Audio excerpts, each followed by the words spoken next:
Hey guys, it's Ben the Coin Geek at Old Pueblo Coin, and today I want to show you a couple of V-nickels, and we're going to look closely at what differentiates a V-nickel uncirculated from a proof. V-nickels are the coins that were made right before the Buffalo nickel, from 1883 to 1912, and then 1913. Of course, there is a single proof issue that was made that only 5 are known, so we don't usually count those. It's actually a pretty inexpensive series to collect, and not just the uncirculated, but here for the proofs, most of the proofs, they have mintages of 1,500 to 2,500 coins with a couple of exceptions, but most of them you can buy in proof 65 for $300 to $400 range.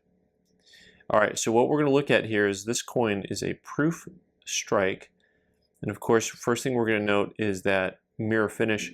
The proof-like or mirror finish is something you don't see on business strikes on nickels, so it becomes a little easier to tell on these. Unlike silver coins where you can have a business strike that really looks proof-like, it is very rare to have a nickel with a proof-like finish to it. Now, a lot of these V-nickels are actually struck up pretty nice, so sometimes it can be kind of hard to tell when you look at the coin based on strike, but we're going to look very specifically at some of that detail, because even on this business strike you can see just a ton of detail in the hairline and the wheat stalks, and you look at the back of the bun and it's a little bit weaker. Now we're going to look at the proof, and you'll see a whole nother level of depth, something that you do not see on the business strike.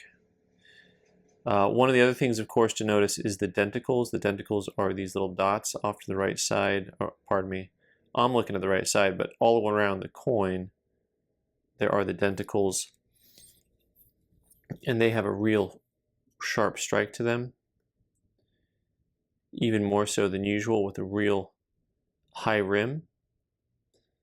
They just kind of stick out a little bit higher than normal. And so we'll compare that to the, see how the denticles on this one kind of look mushy, all run together.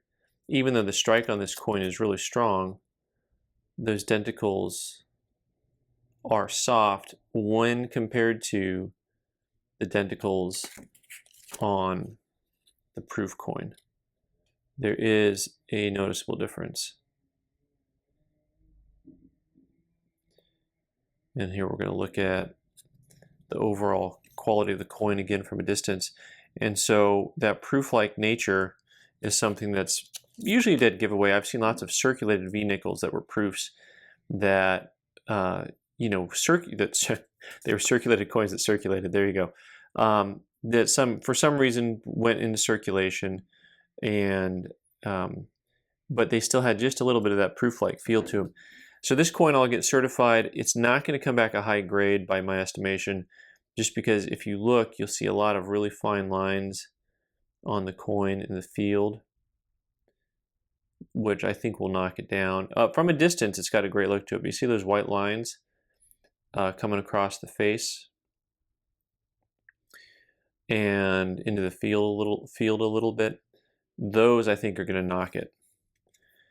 So overall, I think it'll come back at lower proof grade, and once again, a coin that maybe could use some restoration with that haziness on the back to bring it back to life a little bit. Well, let me know if any of you collect V-nickels and if you have experience with the proof coins. Thanks so much for watching. I'm Ben the Coin Geek. You can subscribe by clicking on the button in the corner and watch more videos on the right side of the screen. Thanks.